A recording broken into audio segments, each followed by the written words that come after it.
صلو علی الحبیب صلی اللہ تعالی علی محمد۔ نیت المؤمن خیر من عملہ، مسلمان کی نیت اس کے عمل سے بہتر ہے۔ اللہ عز و جل کی رضا پانے اور ثواب کمانے کی غرض سے سلسلہ دیکھنے سے پہلے اچھی اچھی نیتیں فرما لیجئے۔ اللہ کی رضا کی خاطر علم دین حاصل کروں گا، سیکھ کر دوسروں تک نیکی کی دعوت پہنچاؤں گا، خاص خاص باتیں لکھوں گا، اول تا آخر دیکھوں گا۔ صلو علی الحبیب صلی اللہ تعالی علی محمد۔ الحمدللہ رب العالمین والصلاة والسلام على سید المرسلین، اما بعد فاعوذ باللہ من الشیطان الرجیم، بسم اللہ الرحمن الرحیم۔ الصلاة والسلام علیک یا رسول اللہ، الصلاة والسلام علیک یا حبیب اللہ، الصلاة والسلام علیک یا نبی اللہ، وعلى آلک واصحابک یا نور اللہ۔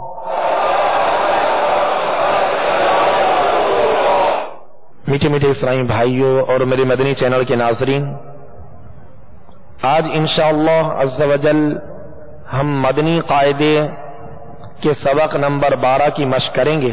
آج ہمارے اس مشق میں نون ساکن اور تنوین کے جو قاعدے ہیں اس کی انشاءاللہ مشق ہوگی۔ نون ساکن، جس نون کے اوپر جزم ہو، جیسا کہ ہم نے سبق نمبر 11 میں پڑھا کہ ساکن یا جزم کسے کہتے ہیں۔ چھوٹی سی دال نما شکل حرف کے اوپر آتی ہے، اسے جزم کہتے ہیں، اسے سکون بھی کہتے ہیں، اور یہ علامت جس حرف پر ہو وہ حرف ساکن کہلاتا ہے۔ تو نون ساکن یعنی جس نون کے اوپر جزم ہو، سکون ہو، اور سکون کی دو قسمیں ہیں، اس کی دو شکلیں ہوتی ہیں۔ سکون کی دو شکلیں ہوتی ہیں، ایک جزم کی صورت میں ہوتا ہے، ایک تشدید کی صورت میں ہوتا ہے۔ لہذا یہاں پر جو قاعدہ ہے وہ نون ساکن کا ہے جو جزم کی علامت ہوتی ہے، یعنی دال، چھوٹی سی دال نما جو شکل حرف کے اوپر ہوتی ہے اسے ساکن کہتے ہیں، اور اگر یہ علامت نون پر ہو تو یہ نون ساکن کہلائے گی۔ یہ قاعدہ ذہن میں رکھیے گا، نون ساکن جس نون کے اوپر کیا آ جائے؟ جزم آ جائے، جس نون کے اوپر جزم ہو یعنی سکون ہو اسے نون ساکن کہتے ہیں۔ نون ساکن اور تنوین، نون ساکن نون تنوین نہیں کہیں گے، نون ساکن اور تنوین کے 4 قاعدے ہیں۔ کتنے قاعدے؟ یہ ذہن نشین کر لیجئے گا، اگر قلم اور ڈائری ہے تو آپ تحریر بھی فرما لیں تاکہ یہ قواعد ذہن میں رہیں۔ نون ساکن اور تنوین کے 4 قاعدے ہیں، یہ قاعدے ذہن میں رکھیں گے تو انشاءاللہ آگے مشق میں آسانی ہوگی، اور قرآن پاک میں یہ قواعد جا بجا کثرت کے ساتھ آتے ہیں، اور ان قواعد کا بھی ہم نے لحاظ رکھنا ہے۔ تو پیارے میٹھے اسلامی بھائیوں اور میرے مدنی چینل کے ناظرین، نون ساکن اور تنوین کے کتنے قاعدے؟ 4 قاعدے ہیں۔ پہلا قاعدہ اظہار، اظہار، جی پہلا قاعدہ کیا ہے؟ اظہار۔ اور دوسرا قاعدہ اخفاء، دوسرا قاعدہ کیا ہے؟ اخفاء۔ اور تیسرا قاعدہ ادغام، یہ تیسرا قاعدہ ہے ادغام۔ اور چوتھا قاعدہ ہے اقلاب، چوتھا قاعدہ کون سا ہے؟ اقلاب۔ تو یہ 4 قاعدے ہیں، اظہار، اخفاء، ادغام، اقلاب۔ اب اس کا معنی بھی ہم سمجھ لیتے ہیں تاکہ مشق کرنے میں آسانی ہو۔ نون ساکن اور تنوین کے 4 قاعدے ہیں، اظہار، اخفاء، ادغام، اقلاب۔ تو اظہار، اظہار کا معنی ہے ظاہر کرنا، اظہار کا معنی کیا ہے؟ ظاہر کرنا. اور اخفا کا معنی، اخفا اس کی ضد ہے، اخفا کا معنی ہے چھپانا. اخفا کا معنی کیا ہے؟ چھپانا. اور ادغام کا معنی کیا ہے؟ ادغام کا معنی ہے داخل کرنا. ادغام کا معنی کیا ہے؟ داخل کرنا. اور اقلاب کا معنی ہے بدلنا. اقلاب کا معنی کیا ہے؟ بدلنا. تو اظہار کا معنی ظاہر کرنا، اخفا کا معنی چھپانا، ادغام کا معنی داخل کرنا، اقلاب کا معنی بدلنا. یہ ذہن میں رکھیے گا. ایک تو نون ساکن اور تنوین کے 4 قاعدے، اور دوسرا ہے کہ ہر قاعدے کا نام اظہار، اخفا، ادغام، اقلاب، یہ 4 قاعدے ان کا نام ذہن میں رکھیے. اور دوسرا ان کا معنی، کیونکہ معنی سے ہی انشاءاللہ پتا چلے گا کہ مشق میں آئے گا جب، تو اس کا معنی بھی ذہن میں رکھیں کہ اظہار کا معنی ہے ظاہر کرنا، اخفا کا معنی ہے چھپانا، ادغام کا معنی ہے داخل کرنا، اور اقلاب کا معنی ہے بدلنا. یہ ذہن میں رکھیے گا. اب اظہار جو پہلا قاعدہ ہے، نون ساکن اور تنوین کا پہلا قاعدہ، نون ساکن اور تنوین کا، پہلے ہم نے جو قواعد پڑھے تھے وہ حروف اور ان کی مخارج اور ان کی خوبیاں، مختصراً جو ان کی ضروری خوبیاں تھیں ان کا ذکر ہوا. اور پھر اس کے بعد ہم نے حرکات کا قاعدہ پڑھا، زبر، زیر، پیش اور اس کی ادائیگی، اور اس کی ہم نے مشق کی. اس کے بعد ہم نے تنوین کا قاعدہ پڑھا تھا، اور اس کے بعد ہم نے پھر حروف مدہ کا قاعدہ پڑھا، 1 الف کی مقدار میں کھینچتے ہیں. تو یہ قواعد جو آ رہے ہیں ان کو ذہن نشین کیجئے گا. یہ قرآن پاک میں جہاں بھی آئیں گے آپ خود غور کر لیجئے گا کہ یہاں کون سا قاعدہ ہے، یہاں کون سا قاعدہ ہے، اور اس قاعدے کو کس طرح پڑھنا ہے. اور اس کے بعد ہم نے کھڑی حرکات پڑھا. کھڑی حرکات جو حروف مدہ کے قائم مقام ہیں. پھر ہم نے حروف لین کا قاعدہ پڑھا، جو واو یا 2 ہیں حروف لین، اس کا ہم نے قاعدہ پڑھا اور اس کی ہم نے مشق کی. اور اس کے بعد ہم نے حروف قلقلہ، حروف قلقلہ جو 5 ہیں اس کی ہم نے مشق کی. آج ہمارا جو قاعدہ ہے وہ نون ساکن اور تنوین کا. نون ساکن اور تنوین کے 4 قاعدے ہیں، اظہار، اخفا، ادغام، اقلاب. اظہار کا معنی ظاہر کرنا، اخفا کا معنی چھپانا، ادغام کا معنی داخل کرنا، اور اقلاب کا معنی ہے بدلنا. تو پیارے میٹھے اسلامی بھائیوں اور میرے مدنی چینل کے ناظرین، پہلا قاعدہ نون ساکن اور تنوین کا اظہار. اظہار، اس کا قاعدہ سمجھ لیجئے کہ یہ قاعدہ کب لگتا ہے. یہ قاعدہ کب لگتا ہے؟ نون ساکن یا تنوین. نون ساکن یعنی وہ نون جس کے اوپر جزم ہو، دال نما شکل ہوتی ہے، تو وہ اگر نون کے اوپر یہ علامت ہو تو اسے نون ساکن کہتے ہیں. نون ساکن یا تنوین یعنی 2 زبر 2 زیر 2 پیش ہو، یا نون ساکن ہو. نون ساکن یا تنوین کے بعد، نون ساکن یا تنوین کے بعد، پہلے نہیں، نون ساکن یا تنوین کے بعد، نون ساکن یا تنوین کے بعد حروف حلقی. حروف حلقی میں سے اگر کوئی حرف آ جائے تو وہاں اظہار ہوگا. حروف حلقی میں سے اگر کوئی حرف آ جائے تو وہاں کیا ہوگا؟ اظہار ہوگا. تو پیارے میٹھے اسلامی بھائیوں، ایک قاعدہ ذہن میں رکھ لیں کہ نون ساکن اور تنوین کے بعد، نون ساکن اور تنوین کے بعد حروف حلقی میں سے اگر کوئی حرف آ جائے تو وہاں اظہار ہوگا. اور اظہار کا معنی کیا ہے؟ ظاہر کرنا. اظہار کا معنی کیا ہے؟ ظاہر کرنا. ایک تو قاعدہ یہ ذہن میں رکھنا ہے، یہ چاروں قواعد میں یہی آئے گا کہ نون ساکن اور تنوین کے بعد، نون ساکن اور تنوین کے بعد، یہ چاروں قواعد میں یہی آئے گا. نون ساکن اور تنوین کے بعد اگر حروف حلقی میں سے کوئی حرف آ جائے. حروف حلقی کسے کہتے ہیں؟ جو حلق سے ادا ہوتے ہیں. حروف حلقی حلق سے ادا ہوتے ہیں. اور اس سبق نمبر 12 میں بھی لکھا ہے، مخارج کی لسٹ میں بھی آپ دیکھیں گے تو سب سے اوپر جو ہے یہ 6 حروف جو دیے گئے، حمزہ، ہا، عین، حا، غین، خا، تو یہ 6 حروف حروف حلقی کہلاتے ہیں. تو نون ساکن اور تنوین کے بعد اگر حروف حلقی میں سے کوئی بھی حرف آ جائے، کوئی ایک حرف آ جائے، حمزہ آ جائے، ہا آ جائے، عین آ جائے، یا حا آ جائے، غین آ جائے، یا خا آ جائے، ان میں سے کوئی بھی حرف آ جائے تو وہاں کیا کریں گے؟ اظہار کریں گے. کیا کریں گے؟ اظہار کریں گے، یعنی غنہ نہیں کریں گے. کیا نہیں کریں گے؟ غنہ نہیں کریں گے، کیونکہ نون ساکن اور تنوین کی آواز ناک میں جاتی ہے. نون ساکن اور تنوین کی آواز ناک میں جاتی ہے. جیسے انعمت، تو ان اب ناک میں گئی، انعمت انعمت. اب اس میں غنہ نہیں کریں گے. غنہ کسے کہتے ہیں؟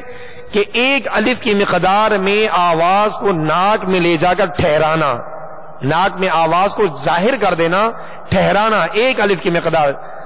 جیسے انتم یا ان، تو یہ غنہ کہلاتا ہے، یہ غنہ کہلاتا ہے. اور غنے کا مخرج جو ہے وہ ناک کا بانسا ہے. کیا ہے؟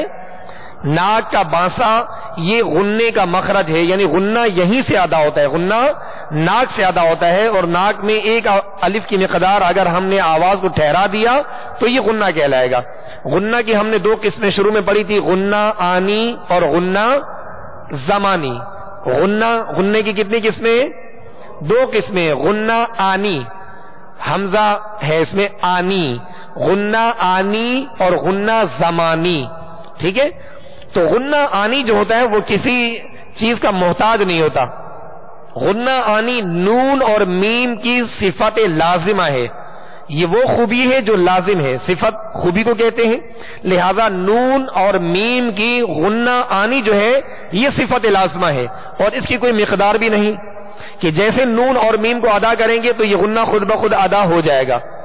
حالانکہ نون کا مخرج ناک نہیں ہے، نون کا مخرج ناک نہیں ہے، میم کا مخرج ناک نہیں ہے، مگر تھوڑی سی آواز جو ناک کی طرف سے لوٹ کر آ رہی ہے یہ غنہ ہے، اور اسے کہتے ہیں غنہ آنی. یعنی اس کی مقدار نہیں ہے. حرف نون یا حرف میم کے ادا ہوتے ہی یہ ادا ہو جاتا ہے. غنہ آنی، غنہ آنی. جیسے وما کا ما ناک سے آواز لوٹی. ٹھیک ہے؟ آنا نا، تھوڑی سی آواز آپ محسوس کریں گے پڑھ کر. نون، تو یہ ناک سے جو آواز لوٹ رہی ہے یہ غنہ آنی ہے، یہ غنہ آنی کہلاتا ہے. اور یہ کسی سبب کا محتاج نہیں ہے. مگر غنہ زمانی وہ سبب کا محتاج ہے. اس کے لیے سبب کا ہونا ضروری ہے، اس کا سبب ہونا ضروری ہے. اور وہ اسباب آگے آئیں گے تو انشاءاللہ ہم اس کی مشق کریں گے. جیسا کہ ادغام میں غنہ کرتے ہیں، اخفاء میں غنہ کرتے ہیں، اقلاب میں غنہ کرتے ہیں، مگر اظہار میں غنہ نہیں کرتے. اس بات کو ذہن میں رکھیے گا. تو پیارے میٹھے اسرائیلی بھائیوں اور میرے مدنی چینل کے ناظرین، آج ہم نے نون ساکن اور تنوین اور اس کے چاروں قاعدے، ان کے نام اور ان کا معنی، اور پھر اظہار کا ہم اور ادغام کا، اظہار کا ہم قاعدہ جو ہے وہ سیکھ رہے ہیں کہ نون ساکن اور تنوین کے بعد اگر حروف حلقی میں سے یعنی حمزہ، ہا، عین، حا، غین، خا، ان 6 حروف میں سے کوئی بھی حرف آ جائے تو وہاں غنہ نہیں کریں گے، بلکہ کیا کریں گے؟ اظہار کریں گے. کیا کریں گے؟ اظہار کریں گے. یہاں اظہار کا قاعدہ ہوگا. جیسے سورہ فاتحہ میں ہم پڑھتے انعمت، اس کو ہم یوں نہیں پڑھیں گے انعمت، تو یہ جو آواز ٹھہرائی یہ غنہ کہلایا. اب نون ساکن ہے، نون ساکن کے بعد عین آ گیا. عین حروف حلقی میں سے، عین حروف حلقی میں سے اب یہاں غنہ نہیں کریں گے. انعم. اب اس میں قلقلہ بھی نہیں کریں گے، انعم نہیں کہیں گے، بلکہ سکون جمعوں کے ساتھ ادا ہوگا اور غنہ نہیں کریں گے. انعمت. ٹھیک ہے؟ اس قاعدے کو ذہن میں رکھیے کیونکہ عین آ گیا. اسی طرح اگر علی من حکیمہ، تو یہ علی من میم پر 2 زبر ہے، اس کے بعد حکیمہ. ہا کون سا حرف ہے؟ حروف حلقی میں سے، حروف حلقی میں سے، تو یہاں بھی غنہ نہیں کریں گے. علی من حکیمہ یوں نہیں پڑھیں گے، بلکہ علی من حکیمہ یوں پڑھیں گے. تو اب اس قاعدے کو ذہن میں رکھیے گا. اس کے بعد دوسرا قاعدہ ہے اخفاء کا. دوسرا قاعدہ کون سا ہے؟ اخفاء کا. نون ساکن اور تنوین کا دوسرا قاعدہ اخفاء ہے. اخفاء کا معنی کیا ہے؟ اخفاء کا معنی کیا ہے؟ چھپانا. اخفاء کا معنی کیا ہے؟ چھپانا. تو جب اخفاء کریں گے یعنی نون ساکن اور تنوین کے بعد حروف اخفائی میں سے کوئی حرف آ جائے. حروف اخفائی 15 ہے. کتنے ہیں؟ 15. حروف اخفائی کتنے ہیں؟ 15. تو 15 حروف میں سے کوئی حرف اگر آ جائے تو وہاں کیا کریں گے؟ اخفا کریں گے، یعنی ناک میں آواز کو لے جا کر ظاہر نہیں بلکہ چھپائیں گے۔ کیا کریں گے؟ چھپائیں گے۔ جیسے اس سبق نمبر 12 میں آپ تیسری لائن میں دیکھیں گے، من جوع، تو جو ہم نے پڑھا من، آپ اس کو من ایک دم واضح نہیں بلکہ چھپائیں گے، ظاہر نہیں کریں گے اس گنے کو ناک میں جا کر بلکہ چھپائیں گے۔ من جو نہیں بلکہ من جوع، من جوع، آواز محسوس ہو رہی نا آپ کو؟ ایک ظاہر کرنا من اور ایک من، تو یہ من جو میں کہہ رہا ہوں یہ ہے چھپانا، اور یہ اخفاء کا طریقہ ہے، یہ اخفاء کے غننے کا طریقہ ہے۔ لہذا حروف اخفائی بھی آپ یاد کر لیجئے گا، تا، سا، جیم، دال، ذال، زا، سین، شین، صاد، ضاد، طا، وا، فا، قاف، کاف۔ تو نون ساکن اور تنوین کے بعد اگر حروف اخفائی میں سے ان 15 حروف میں سے اگر کوئی حرف آ جائے تو وہاں کیا کریں گے؟ اخفا کریں گے۔ کیا کریں گے؟ اخفا کریں گے، اور اخفا کا معنی کیا ہے؟ چھپانا۔ تو ناک میں آواز کو کیا کرنا ہے؟ ظاہر نہیں بلکہ چھپانا ہے۔ اس قاعدے کو ذہن میں رکھیے گا۔ آج ہم نے ان 2 قاعدوں کو سیکھا، اب ہم اس کی انشاءاللہ مشق کریں گے، لہذا تمام اسرائی بھائی ان دونوں قواعد کو پیش نظر رکھتے ہوئے، ان کو ذہن میں رکھتے ہوئے خوب توجہ کے ساتھ اس کی مشق کیجیے تاکہ اس میں پختگی ہو اور یہ قاعدے آسانی سے ہمیں یاد رہیں۔ اعوذ باللہ من الشیطان الرجیم،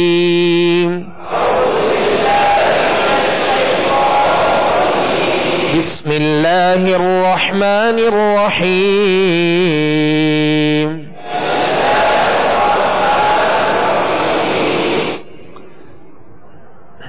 میم، نون، زیر، من،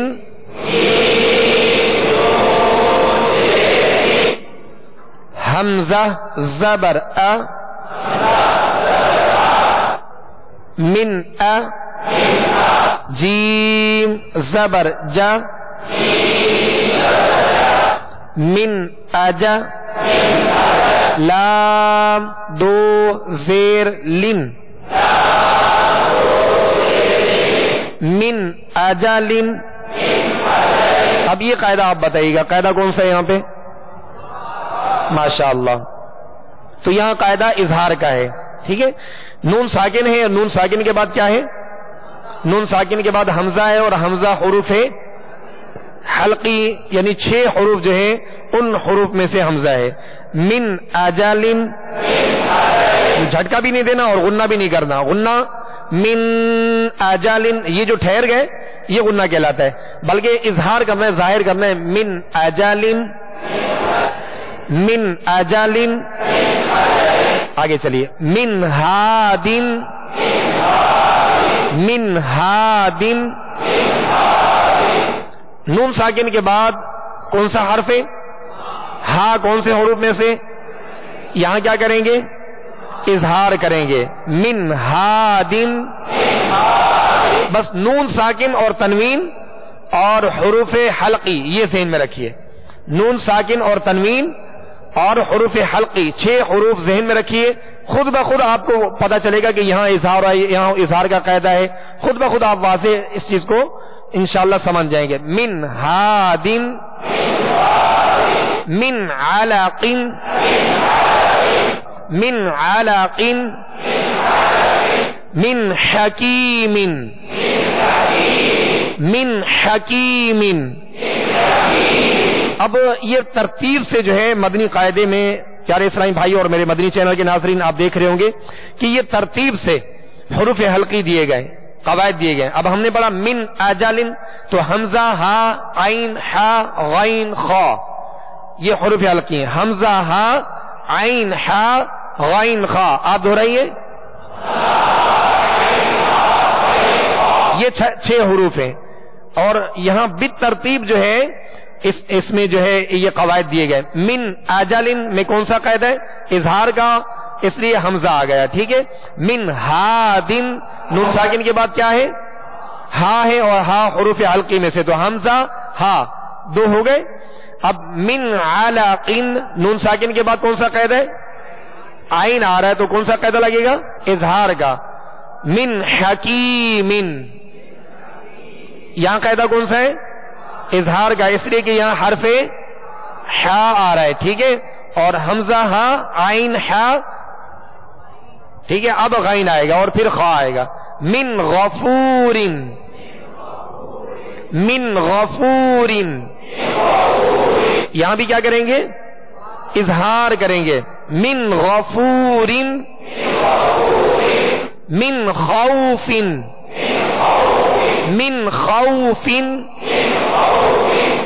تو اب یہ کہ یہ قواعد ذہن میں رکھنے. اب یہ ہم نے حروف حلقی اظہار کا قاعدہ ہم نے سیکھا. اس کو پھر دوہرائیے. سبق نمبر 12 کی سطر نمبر 1. من اجل، من ہاد، من علق، من حکیم، من غفور، من خوف. یہ اظہار کا قاعدہ تھا. ٹھیک ہے. اب انشاءاللہ آگے جو ہے اخفاء کا قاعدہ ہے.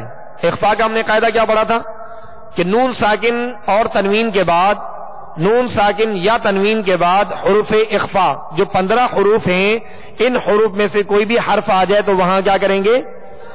اخفاء کریں گے اور غنہ کریں گے. اور غنہ ناک میں آواز چھپا کر کریں گے. ٹھیک ہے. غنے کی آواز کو چھپا کر کریں گے، ایک دم ظاہر کر کے نہیں. ایک غنہ ہوتا ہے من، ایک ہوتا ہے مل، تو آواز کو ناک میں لے جا کر چھپائیں گے.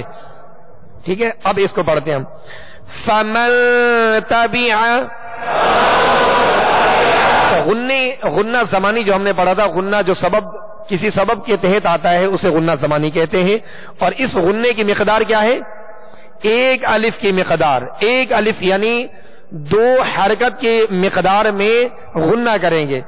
فمن تبع، فمن تبع من ثمرة، من ثمرة، من ثمرة. سطر نمبر 3. من جوع، من جوع، من دونكم، من جوع، من دونكم، من ذهب، من ذهب، من ذهب. اب محسوس کر رہے ہیں نا کہ آواز چھپ کر ظاہر ہو رہی ہے، یعنی غنہ ناک میں آواز کو چھپایا جا کے. من ذهب، من ذهب. فإن زللتم، فإن زللتم، فإن زللتم. اب سطر نمبر 4. من سفیہ، من سفیہ، من سفیہ. حرکات کی ادائیگی کا معیار وہی رکھیے گا جو ہم نے سیکھا. زبر کو جب ادا کریں گے تو آواز اور منہ کھولیں گے، زیر کو جب ادا کریں گے تو آواز نیچے گرا دیں گے، اور پیش کی ادائیگی میں ہونٹوں کو گول کریں گے. من سفیہ، من شکر، من شکر. یہاں کیا کریں گے؟ اخفاء کریں گے. اخفاء کیوں کریں گے؟ اس لیے کہ نون ساکن کے بعد شین ہے، اور شین حروف اخفاء میں سے ہے. من شکر، شکر. شین پر زبر، کاف پر زبر، را پر زبر. تینوں زبروں کا یعنی تینوں حروف کی جو حرکت ہے اس کی مقدار یعنی اس کو بغیر کھینچے جو پڑھ رہے ہیں اس کو برابر رکھنا ہے. ایسا نہ ہو کہ کوئی حرف کسی کی حرکت دراز ہو جائے. من شکر من شکر من صلصال من صلصال من صلصال ان ضللت ان ضللت تو پیش ادا کریں گے تو جی ان ضللت بہت پر پڑھیں گے اس لیے کہ یہ حروف ہے مستعلیہ میں سے. ان ضللت سطر نمبر 5 من طین من طین من ظلم من ظلم من فروج من فروج فا کو اس کے مخرج سے ادا کیجئے. من فروج من قبل قاف کو پر پڑھیں گے حروف مستعلیہ میں سے ہے اور من پہ غنہ کریں گے اخفاء کا غنہ ہے. من قبل من قبل صلوا علی الحبیب صلی اللہ تعالی علی محمد صلی اللہ علیہ وسلم. اعوذ باللہ من الشیطان الرجیم.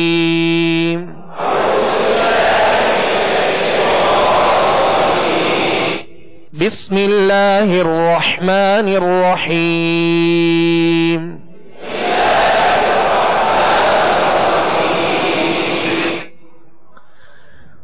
والضحى والضحى ضاد پر پیش ہے ہونٹوں کو گول کر کے پڑھیں گے اور ضاد کو پر پڑھیں گے اس لیے کہ حروف مستعلیہ میں سے ہے. اور والضحى حا پر کھڑا زبر ہے حا پر کھڑا زبر ہے تو جیسے یہ لکھا ہے اسی طرح وقف کریں گے اور یا جو ہے یہاں نہیں پڑھیں گے. والضحى واللیل اذا سجا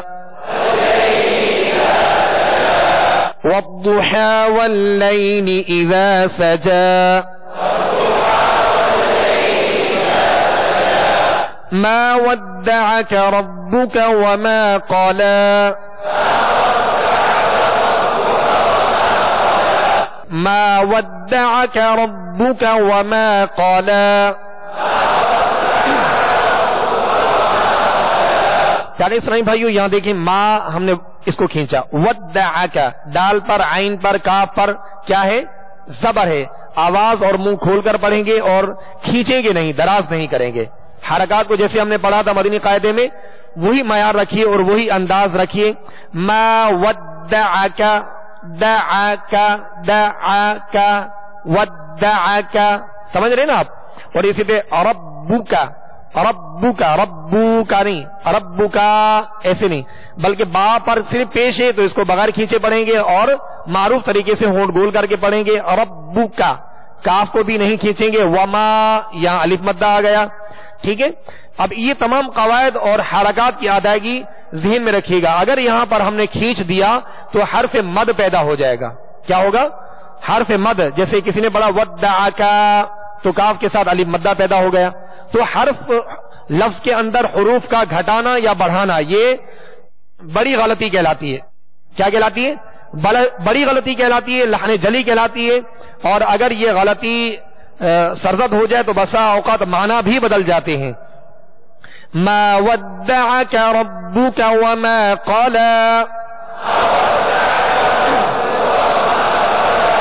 وَلَلْآخِرَةُ خَيْرٌ لَكَ مِنَ الْأُولَى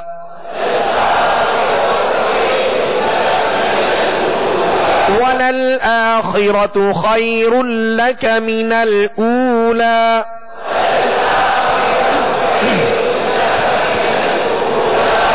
خیر اللہ، خی پہ کون سا قاعدہ ہے؟ یا لین کا، ماشاءاللہ. وَلَلْآخِرَةُ خَيْرٌ لَكَ مِنَ الْأُولَى،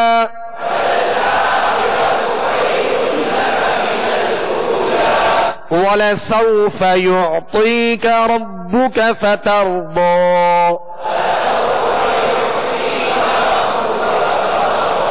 يُعْطِيكَ، عین پڑھیں گے، یا مدہ ہے. وَلَسَوْفَ يُعْطِيكَ رَبُّكَ فَتَرْضَى.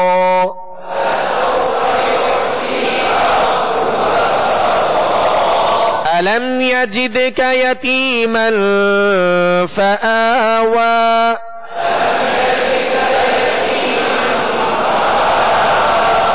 أَلَمْ يَجِدْ، یہاں قاعدہ کون سا ہے آپ بتائیے؟ قلقلہ کریں گے ماشاءاللہ، اس لیے کہ یہ دال حروف قلقلہ میں سے اور ساکن ہے یہاں پہ. أَلَمْ يَجِدْكَ يَتِيمًا فَآوَى.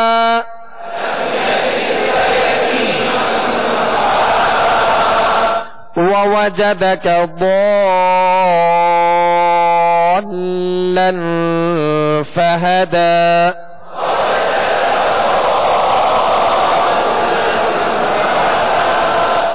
وَوَجَدَكَ، اب ان پر سب پر زبر ہے تو ان کو کھینچنا نہیں. وَوَجَدَكَ، وَوَجَدَكَ، ٹھیک ہے. وَوَجَدَكَ ضَالًّا فَهَدَى.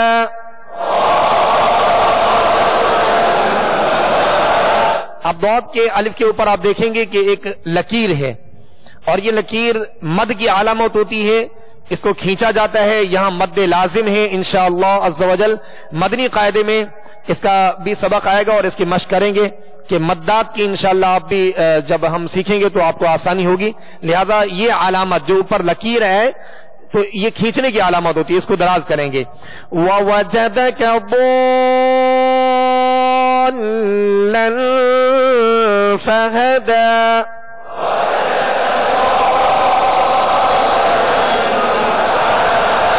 وَوَجَدَكَ عَائِلًا فَأَغْنَى.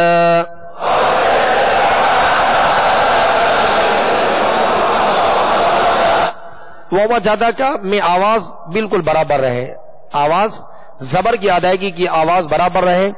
جو زبر واو پر ہے وہی دوسری واو پر ہے. واو کا جو مخرج ہے پہلے اس کو مخرج سے ادا کریں گے. واو دونوں ہونٹوں کی گولائی سے ادا ہوتی ہے. وا، اب زبر ادا ہوئی. پہلے واو کو اس کے مخرج سے یوں کہیں گے اور جب کہیں گے نا وا، اب یہ زبر پڑی. جب زبر پڑی تو منہ اور آواز کھل گیا. وا جَدَكَ وَوَجَدَكَ عَائِلًا فَأَغْنَى.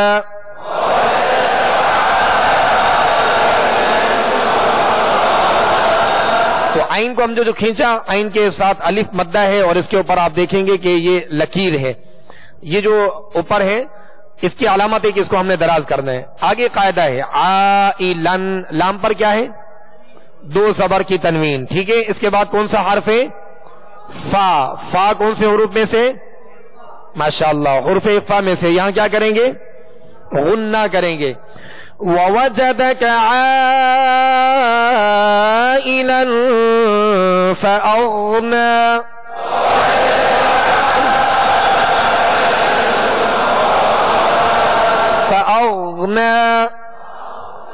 غائن کا سکون ہلنے نہ پائے، اس میں جنبش نہ ہو.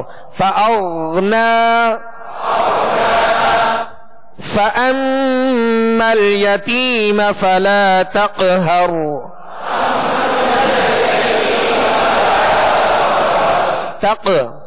قاف پہ کون سا قاعدہ ہے؟ قلقلہ، ماشاءاللہ. فَأَمَّا الْيَتِيمَ فَلَا تَقْهَرْ.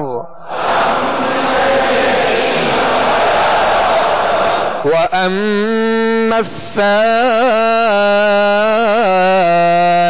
فَلَا تَنْهَرْ.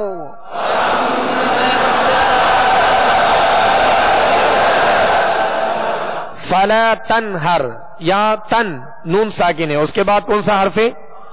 ہا، کیا کریں گے یہاں پر؟ اظہار کریں گے، ظاہر کر کے پڑھیں گے، یہاں تنہر نہیں پڑھیں گے، غنہ نہیں کریں گے. فلا تنہر وَأَمَّا السَّائِلَ فَلَا تَنْهَرْ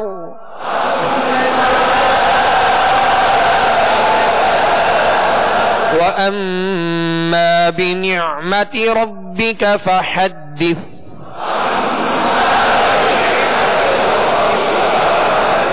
وَأَمَّا بِنِعْمَةِ رَبِّكَ فَحَدِّثْ.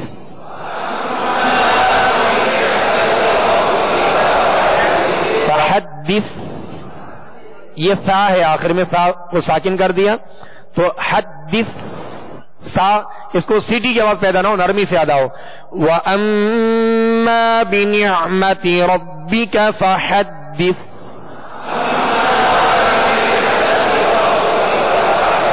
صدق اللہ العظیم. صلو علی الحبیب صلی اللہ تعالی علی محمد. صلو علی الحبیب صلی اللہ تعالی علی محمد. آپ نے جو ابھی سلسلہ ملاحظہ فرمایا اس کے بارے میں اپنے تاثرات اور مدنی مشورے 0301261217 پر SMS یا feedback@madanichannel.tv پر میل کر سکتے ہیں.